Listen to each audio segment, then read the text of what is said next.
My journey around business had several different influences. My father was a company owner, entrepreneur since my childhood, both in construction and then moving to England to head up a offshore currency hedge fund with several other directors. And one of the things that he embodied and also at one point said to me was that language, even just a few words of vocabulary, I remember him coming back from a hedge fund meeting to sell the company Gaia Corp to a hedge fund and saying that 5 or 6 words, such as diversified portfolio, etc., made the difference between him being in the in group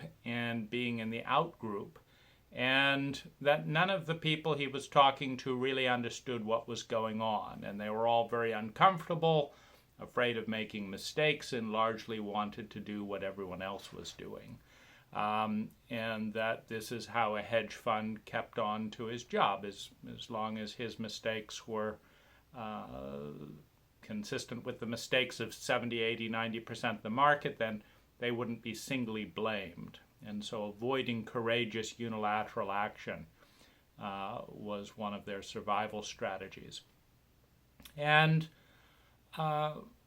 in another strain of influence, in the powerlessness of being dependent on my parents financially and legally from 14 on, while feeling incredibly skeptical, angry, bitter, just very much at odds with a lot of, their behavior.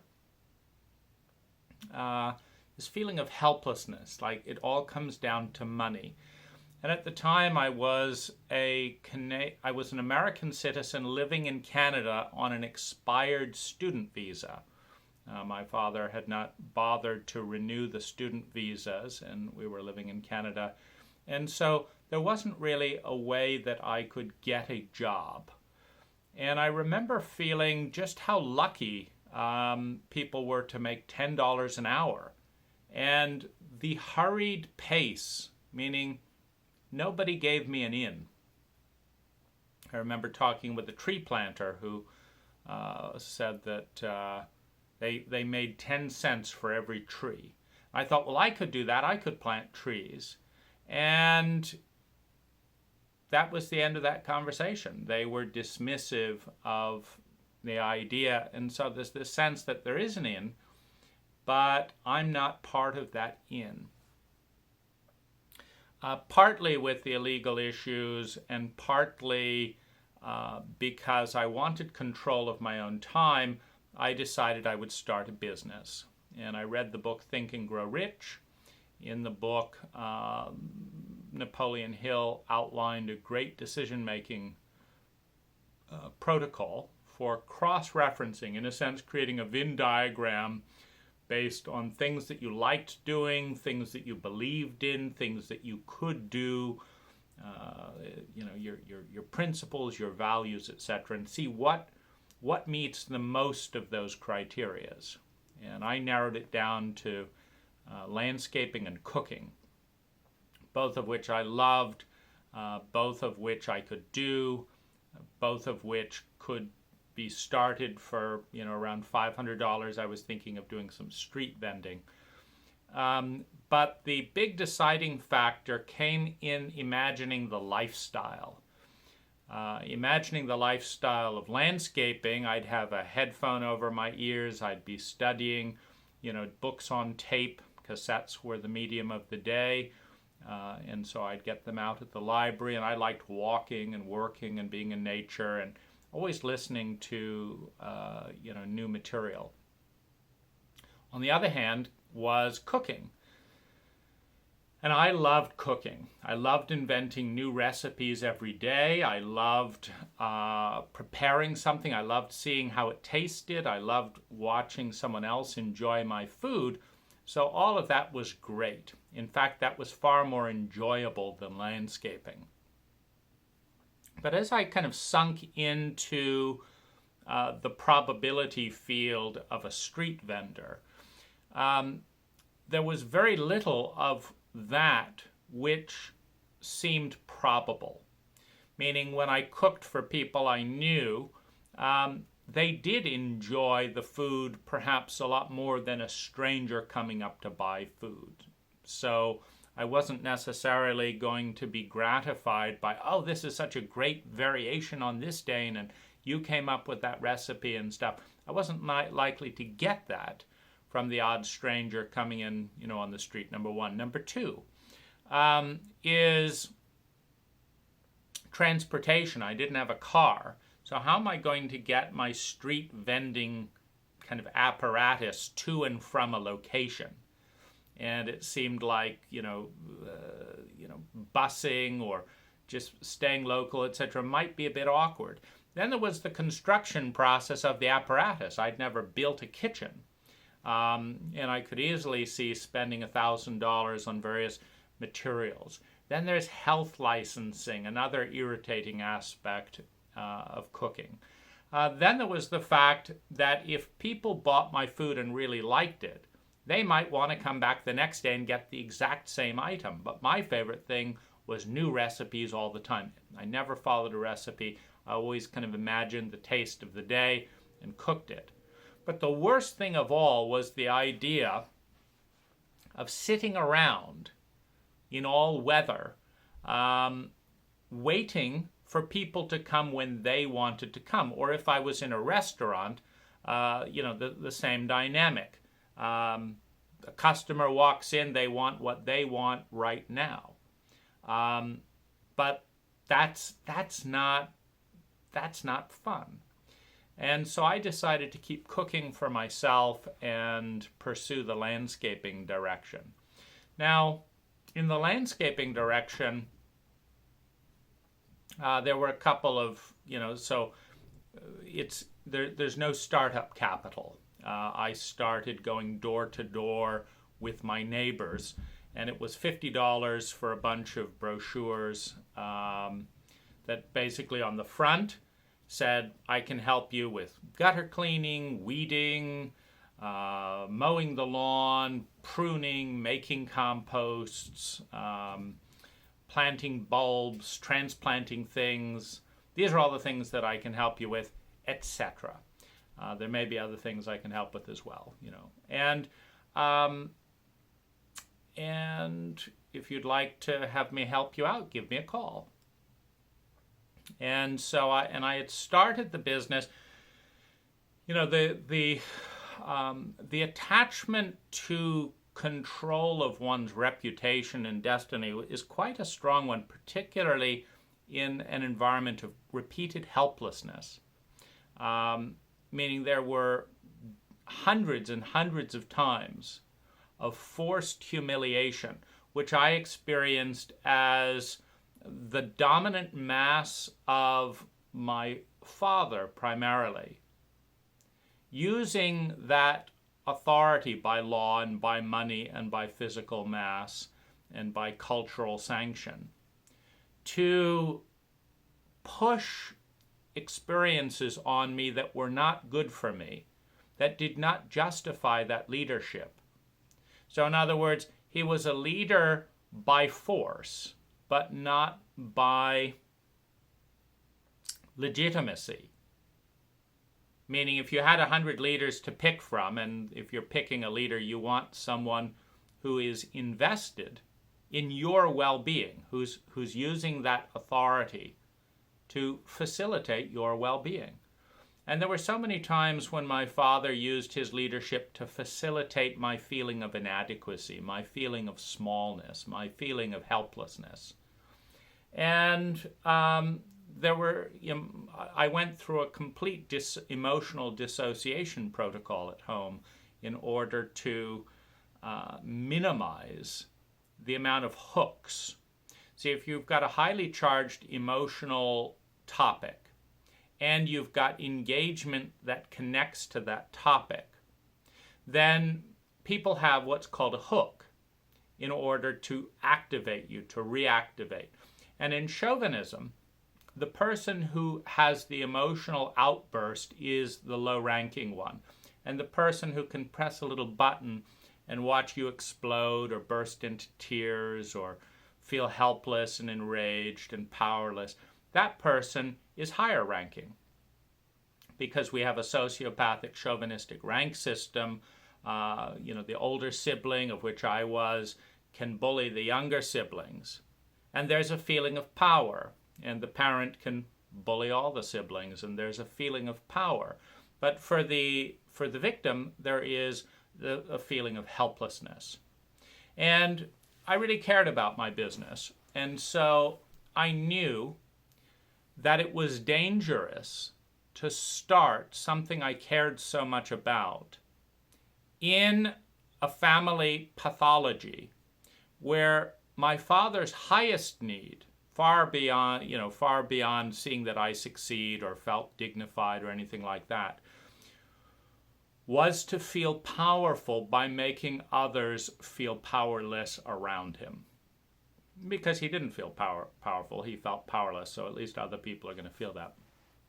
And so I realized that the trained rudeness and crudeness in the family, meaning there were no boundaries. My parents didn't honor their own boundaries. They didn't honor our boundaries. We didn't honor their boundaries. There was a complete boundaryless culture within the family. So shouting kids would pick up phones, interrupt, whatever. And I knew that if I started the landscape business at home, my customers would be treated rudely. This would upset me enormously. And my father would use that as leverage.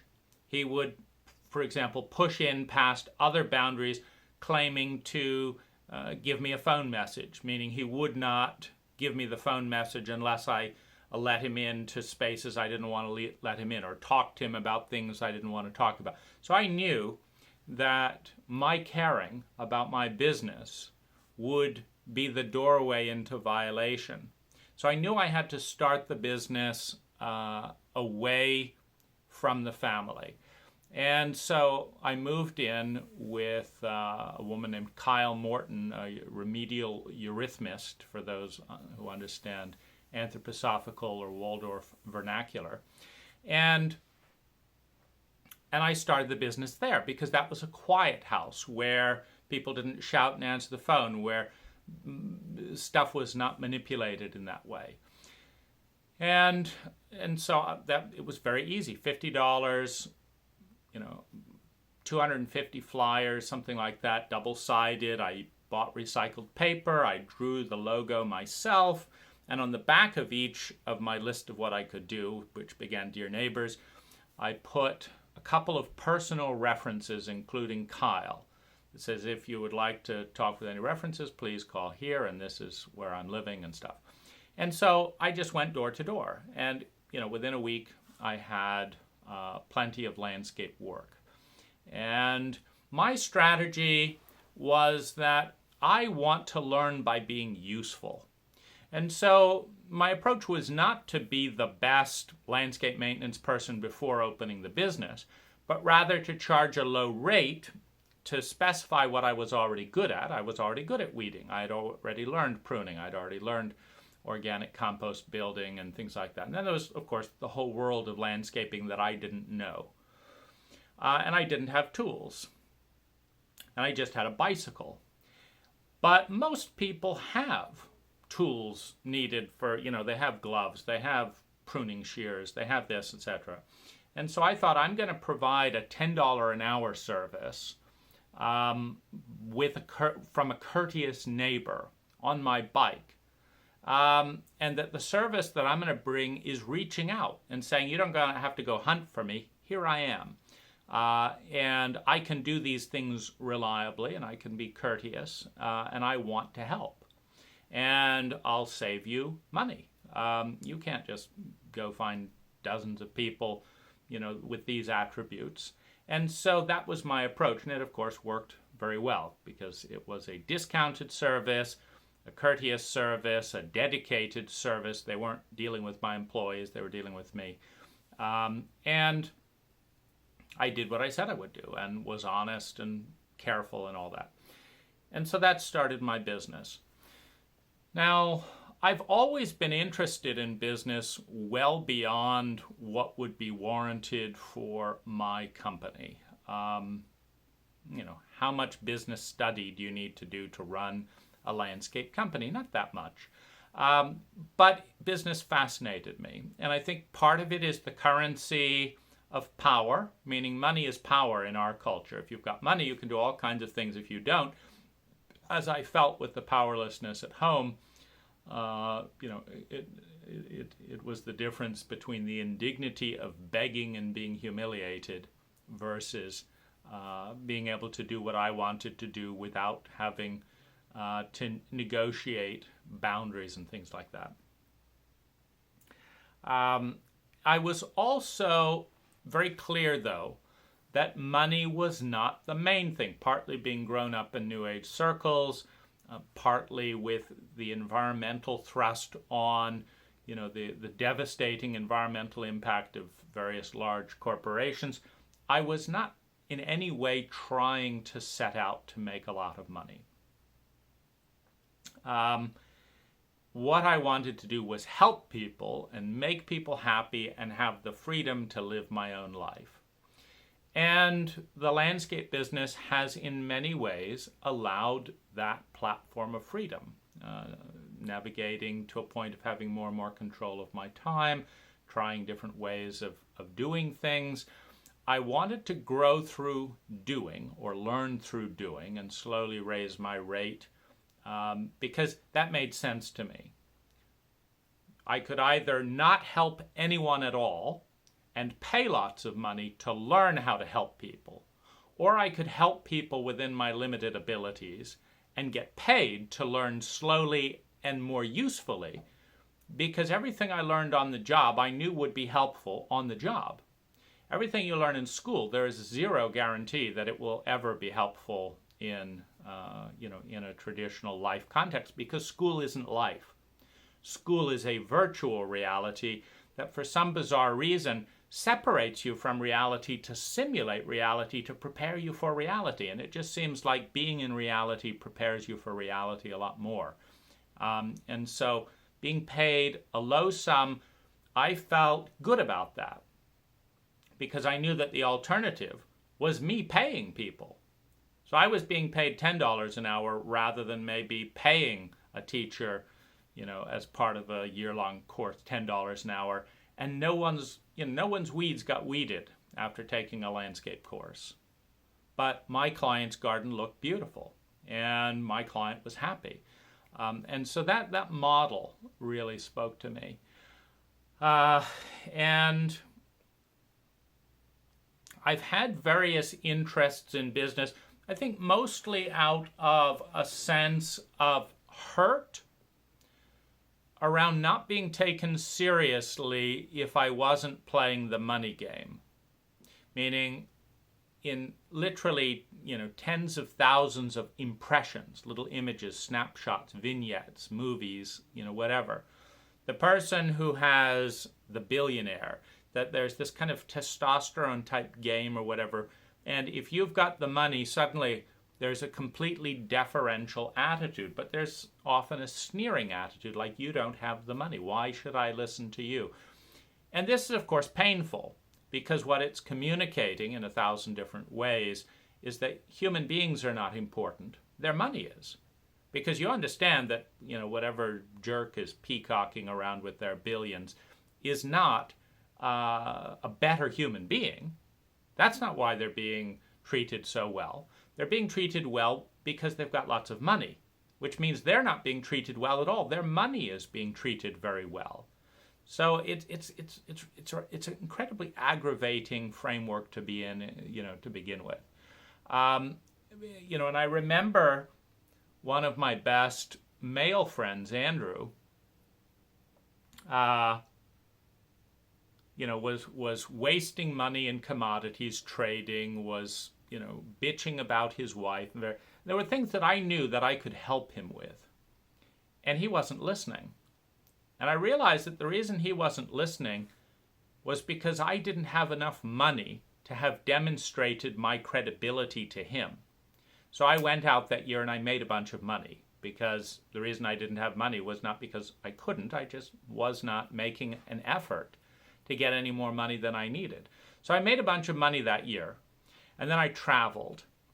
And then I had sex with beautiful women. Now, all three of these things ranked very highly in Andrew's box of important people, So suddenly I went from being this unimportant person who cared about him to this really important person. Why? Because I doubled my money, I went traveling, and I had sex and adventures that Andrew wished he had had.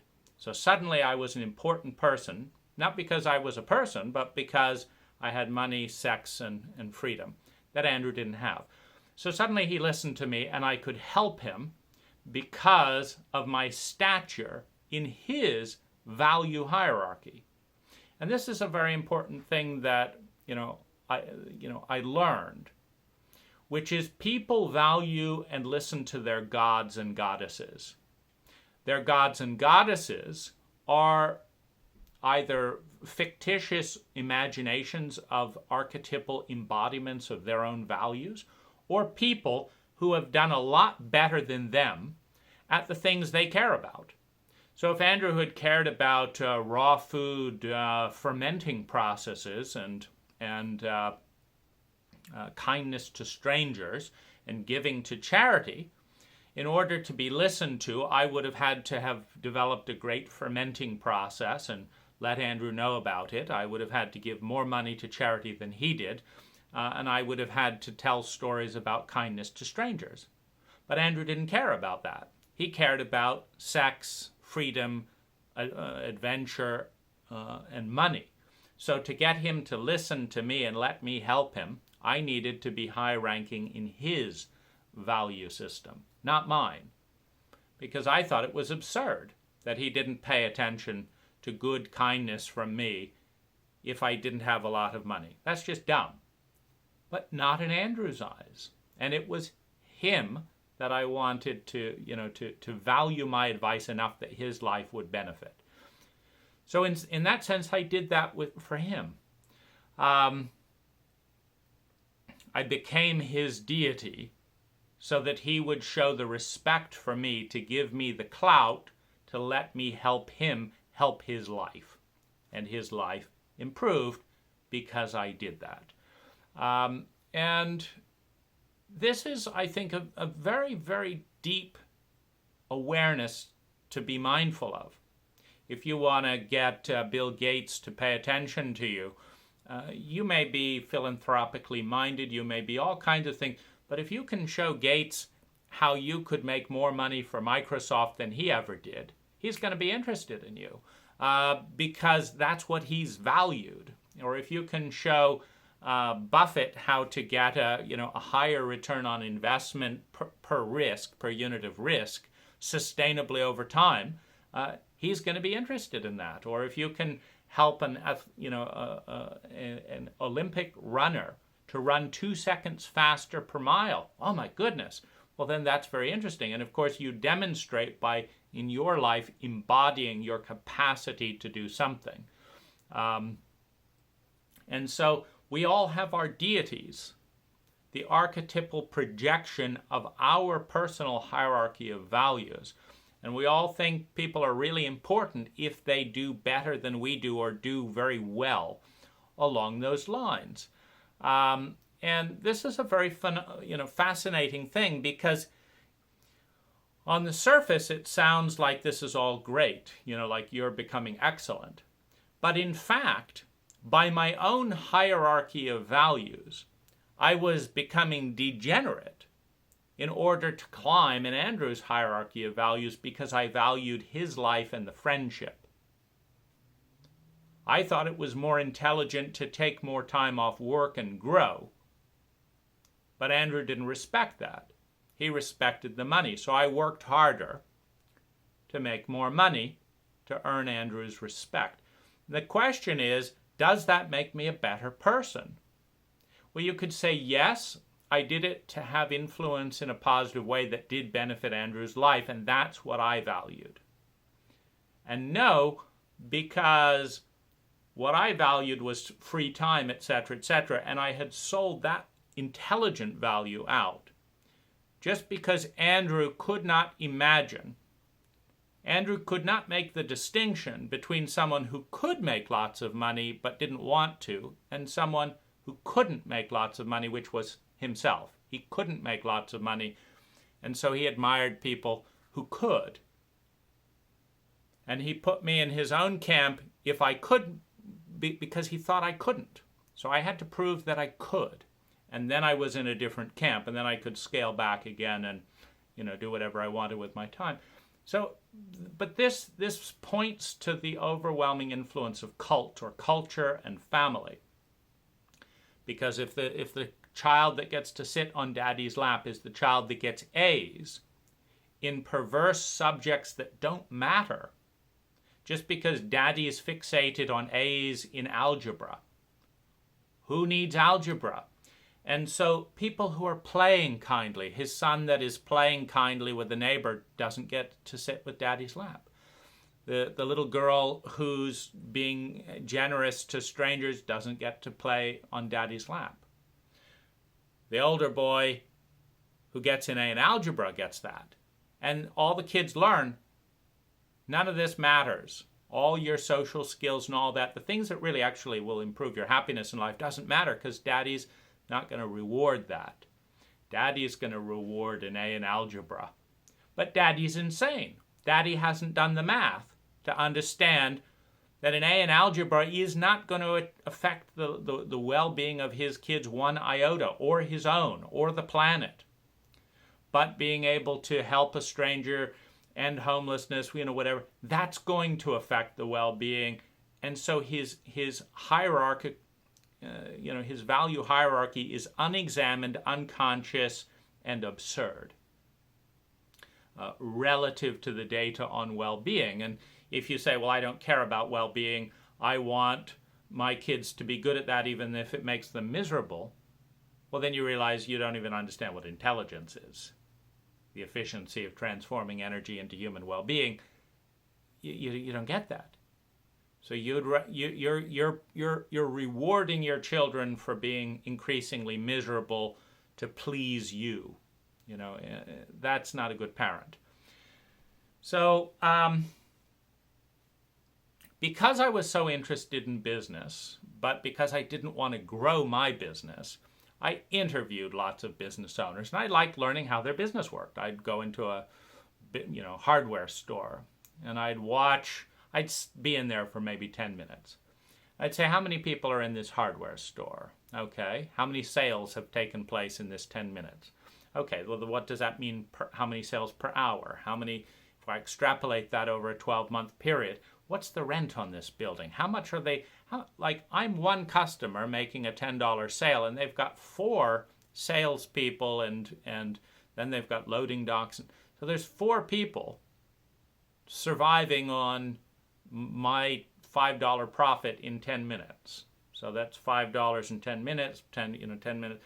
And how does that work? And is that a good business to be in? And I would talk with the business owners and double check my math. And well, it seems like you'd only make $200 a day based on what I've observed from an hour in your business. Is that correct? And how did you get into this business? And of course, some people, nobody's ever asked them that in their entire life in an a-curious culture, where it's considered polite to avoid anything meaningful. That's the definition of insanity in a culture, when politeness is how meaningless can you make your conversation? No politics, no money, no feelings. Let's just talk about nothing and waste everyone's time. So in breaking those taboos and learning and being interested and how does that work, and that sounds like a hard job, they would, of course, feel a certain degree of empathy, someone's actually curious about me and my 40 years of experience that no one's ever asked me about once in my life. This is a phenomenal waste, by the way, when you have good business people that no one has ever asked them these questions in 40 years. Except there's this 20-year-old boy who wants to know. And so there's conversations. so I would enjoy the design process of profitability and customer service. I mean, that if you can, have 20 people make 100 people very happy, well, that's profitable. You're taking 20 people to make 100 people happy. Well, you've got a 500% return on investment per person. Each person is making 5 other people happy. Well, that's much better than one person making 100 people miserable, which our culture does all the time. A lone shooter terrifies an entire county. Not very profitable. Wouldn't it be nice if we could raise people who didn't feel so powerless and frustrated that they wanted to be the lone shooter just to have a little sense of significance?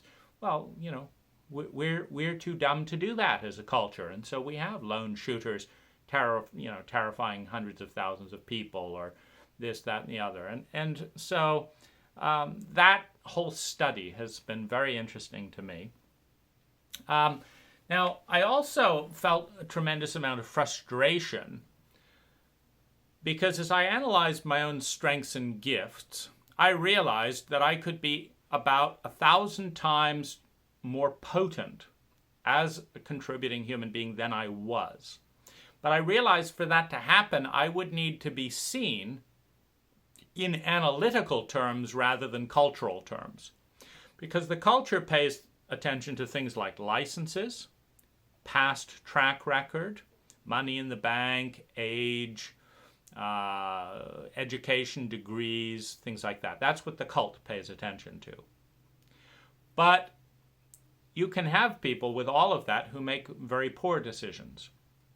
And you can have people with none of that who just really care about people and have studied lots of designs that can have amazing, innovative ideas. And I realized that I could do that because I would do the math. I would break down a hotel lobby, for example, after comparing 100 hotel lobbies. And I'd say, if this hotel had learned what this hotel had done, they would have saved $2 million in their lobby, and they would have had it done quicker, and clients would be happier. So this person should have learned from this person, plus that idea over here could be improved. And so this was, innovative design. And I realized that absolutely no one was interested in these ideas, because I would ask to talk to the hotel manager or whatever, and I would watch their faces, and they did not grasp the underlying metrics that I was using to present the equations based on, they want to make money, they say they do. They want to be done, or save time, they say they do. They want happier customers, they're fretting over that constantly, they say they do. And so you can show them, but they don't quite make the connection. They can't see the spatial connection between structuring something this way and this way. And it's just not registering in their faces. And it's like, is everyone in this business this ignorant? Or am I not talking to the right person? And that's where the cult gatekeeping comes in. Because then if I say, well, I think I should talk to the owner of the hotel, then the question is, first of all, do they know what they're doing? Or have they just been led into this by a group of advisors who may or may not know what they're doing? And then if they've been led in with a group of advisors, will the advisor put their own image ahead of the best interest of the hotel? Because if some 30-year-old person with no degrees and all that shows their owner how to save $1 million doing this and that and the other, and the advisor didn't do that with all their degrees and stuff, then there's a conflict of interest between the ego of the advisor and what's actually good for the owner of the hotel. And so, well, am I just going to be with an idiotic hotel owner and scared advisors and no credentials in order to bring forth what is obvious mathematical, corollary data? And then I think, well, how would the person know the difference between me and this? And I realize our culture doesn't educate us to understand metrics of intelligence. It educates us to look at, what is your degree? Oh, you've been doing this for 20 years and your grandfather and so-and-so. Oh, you were involved in the biggest hotel project in the world. Oh, And it's like, you're looking at that, and that overshadows the intelligence of the ideas. You're not looking at intelligence, you're looking at symptoms of supposed culturally sanctioned intelligence. And so this is a problem. And, as Nassim Taleb says in The Black Swan and some of his other research, when you're incompetent, you don't have the ability to assess your competency. If you're highly competent, you also have the ability to assess your own and other people's competence. But if you're not highly competent, you don't know that you're not incompetent because you lack the ability to rank that. And so this has been a kind of a grating irritant in the back of my mind, because the joy of seeing good design, the joy of seeing things done well and intelligently, is so pleasurable, I think, to most good designers, certainly myself included, that one wants, there's so many things where it takes me 5 seconds to analyze something and say that would be a better way of doing it. And if I could just click send and send the thought to the decision maker capable of digesting the thought, analyzing the thought, and taking action, I would do it for free. And then it would be so beautiful to come back 5 years later and see a better hotel, a better this, a better that. It would be so beautiful. It would be fun.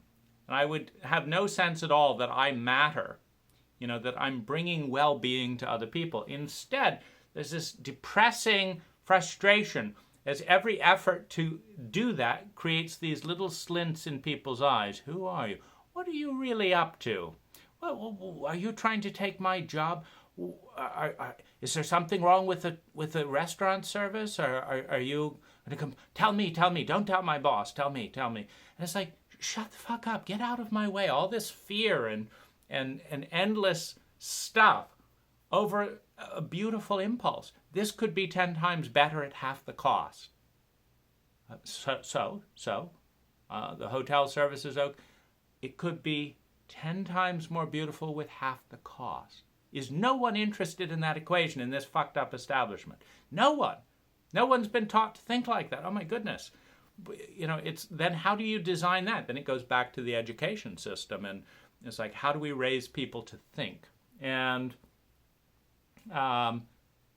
so that's that's an area of sadness. That's an area of grief, because none of that value gets realized. And that's one of my biggest dreams. And it's actually one of the pinnacles of artificial intelligence that I consider, is that it is unquestionable that artificial intelligence will be less culturally oriented and more first principles oriented. So less like the rest of the world and more like Elon Musk. Elon raves about the transition from carbon fiber to stainless steel on the large Moon and Mars rocket, because it's such a stunning accomplishment to reduce costs 90%, and increase speed and ease of construction 50 to 80%. What a tremendous idea. And so this excites Elon Musk, because he's using these analytical things in technical terms. He's not usually using them in cultural terms. He's using them in technical terms. And so this is delightful. Now, I think artificial intelligence is going to be more Elon-like and less cultural. And so, I'm very excited. And artificial intelligence being materialistic in nature, there is a tremendous cultural bias to believe that if the artificial intelligence said we should do this, that it's a good idea. Even though the artificial intelligence didn't go to college, doesn't have a degree, hasn't built the biggest hotel, whatever. The artificial intelligence is intelligent by definition. The smartest people built it and all that. And so in that sense, I'm longing to see a more intelligent world where it takes less and less energy to create more and more well-being for more and more people. and where that is the common frame of reference, because I cannot think of a better common frame of reference. And it's not used. It's never brought up when I'm dealing with some stupidity or other. No one ever says, well, we did all the analysis and this makes more people happy more of the time with less energy. Because if it did that, I wouldn't be upset with it. You know, what I'm upset with is spending 10 times more energy to make things worse because it's the law. Well, why is that the law? You know, and so, things of that nature. So my evolution in business, I would also say, has something to do with romantic relationships, and here's how. Business relationships that are done well by ethical people generally end well. Meaning, if I sign a contract to do a landscape installation of something, and we install that, 90% of them get done early. They all get done on budget. I do what I say I'm going to do on this. And so there's no real, they may or may not be some small little thing, but everyone agrees this was a good project, and we all defined what success was. I did this amount of work, you gave me this money, and now we're done. In a romantic relationship, it's completely different. Nobody defines anything. No one defines what they want. There's complete different operating systems and love languages, and everyone just hopes for the best, and 90% of them end in disaster. And then we say, oh, well, that's the way it works, and let's not do anything to change that, because that would be unromantic. Like, the romantic thing to do is to project your ideal lover on a complete stranger, have sex with them on the basis that they should be and will be your ideal partner and lover. And when they turn out to be not that, 99% of the time, you are betrayed. And then we have the romance of oh, my life is coming to the end. And this is, of course, complete nonsense. It fails 90+% of the time. But then you say, well, let's have a contract. Let's say I want this and you want this, and we negotiate like this, and we'll have this agreement and this and that, and this will both feel fair to both of us and all that. Let's have a contract. No, that's so unromantic. I want to bet and lose 99% of the time. And then one time it was meant to be. Well, all those failures, those were meant to be as well? Those were meant to fail? Who meant them to fail? You did? Maybe just by not applying, business. So what I basically, the insight that I had was that more than 90% of all my business interactions were amicable, ethical, and successful. And more than 90% of all the romantic relationships that I could observe were not. And the people were the same. It's not like we're dealing with complete sets of people. You sign a business contract with person A, and it works out just fine. And then you have a romantic projection with person A, and it ends in disaster. The person is not the same. The person is the same. What's different is the way of going about the relationship. And so I broke with the idea that if the definition of romance is failure, projection, stupidity, and pain, that I want nothing to do with romance. I want successful, healthy, win-win relationships. And so I imported everything that had worked in my business into my romantic relationships, and exported some of the things that worked in my romantic relationships into my business, with the idea that I want relationships that work. And I want to relate to people intelligent enough that want a relationship to work more than they want it to conform to cultural norms. Because if you have someone who says, I could have a relationship that worked, or I could have a relationship that was miserable and normal.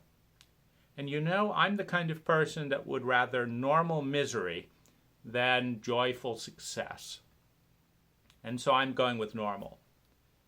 That's not a person I want to be in relationship with, because that is a person who will insist on an unnecessary amount of stupidity because of the comfort that comes from avoiding the unknown and thinking and going along with the norm, the comfort of being loyal to a stereotype provided by the external environment. I didn't want that.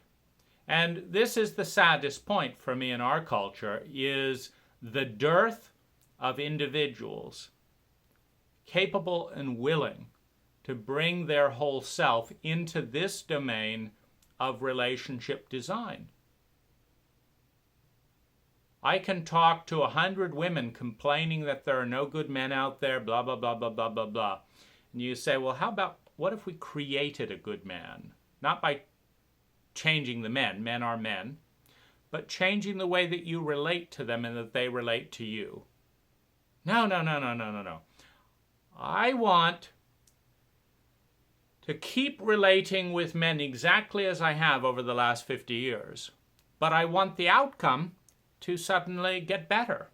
And because I don't believe it will, I'm no longer interested in investing or doing anything in relationship. And so I'm just going to be cynical and put out as little energy as possible so that when the inevitable failure comes, I won't have wasted that much time, money, and emotion, thus guaranteeing mediocrity from that point forward. Just incredibly sad. And so the import of contracts, the import of an idea of symmetry, the idea that you agree to a win-win relationship or no deal.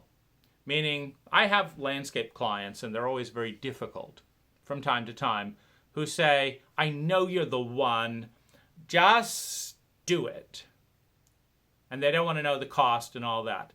And then, surprise, surprise, it cost a different amount than the imaginary amount that they had in their head. And now suddenly they're not sure I'm the one anymore.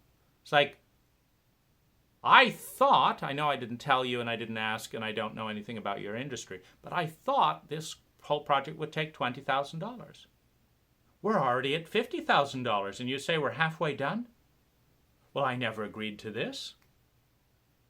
No, you didn't agree to anything. You told me you knew I was the one, you knew this felt right, you liked the portfolio and all this, and you didn't want to discuss the budget because, it was felt right.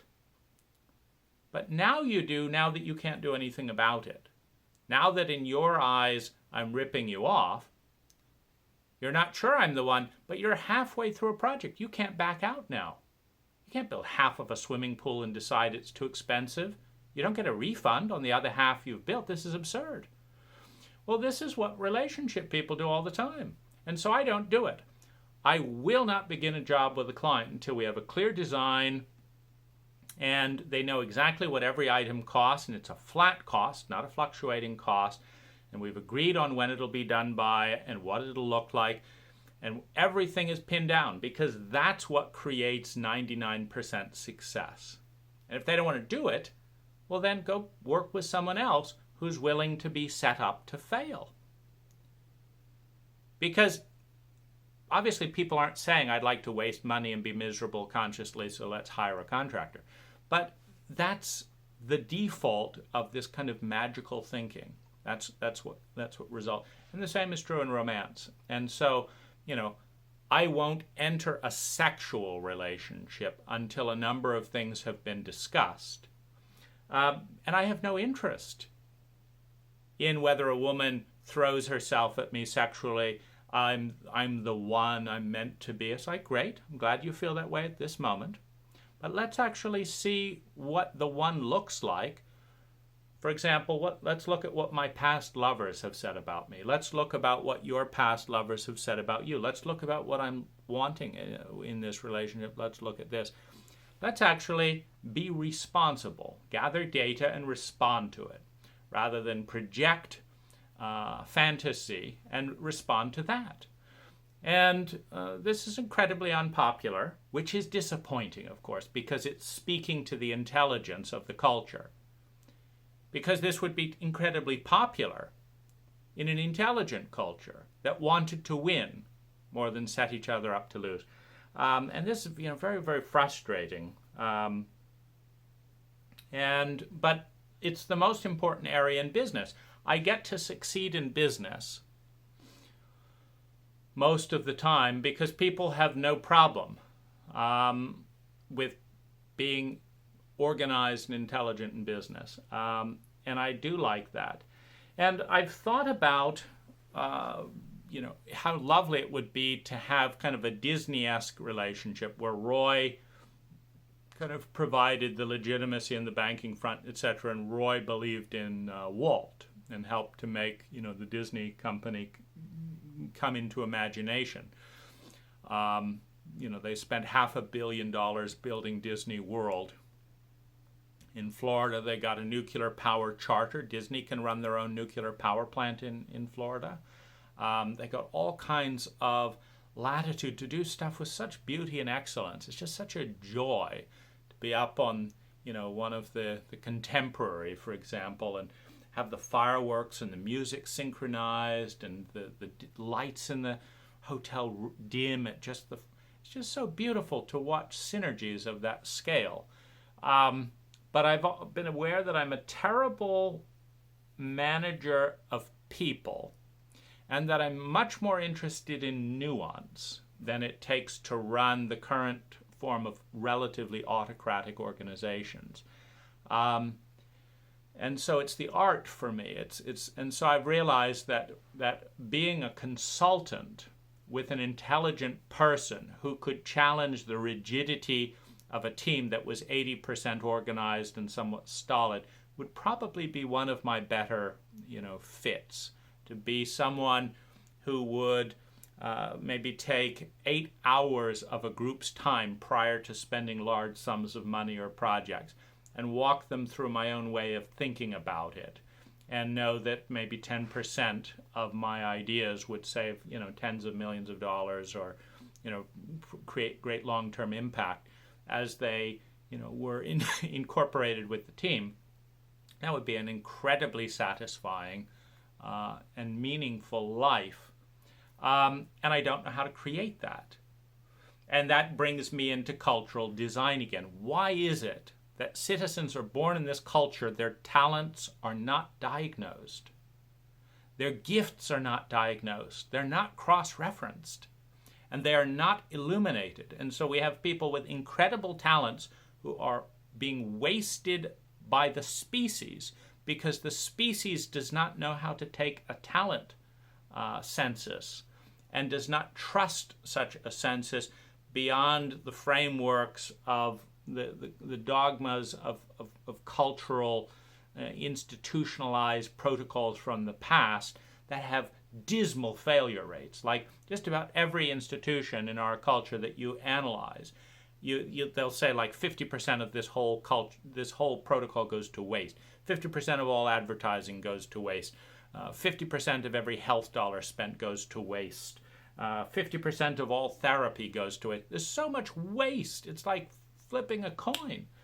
And we don't have the ability to dramatically beat those odds and isolate that. And yet that's what's most exciting. That's what's most meaningful. And that's why I love Elon so much. It's like he's doing that to help our planet become interspecies. This is such a great design opportunity. It takes so little energy to increase the probability of the species surviving by 50+%.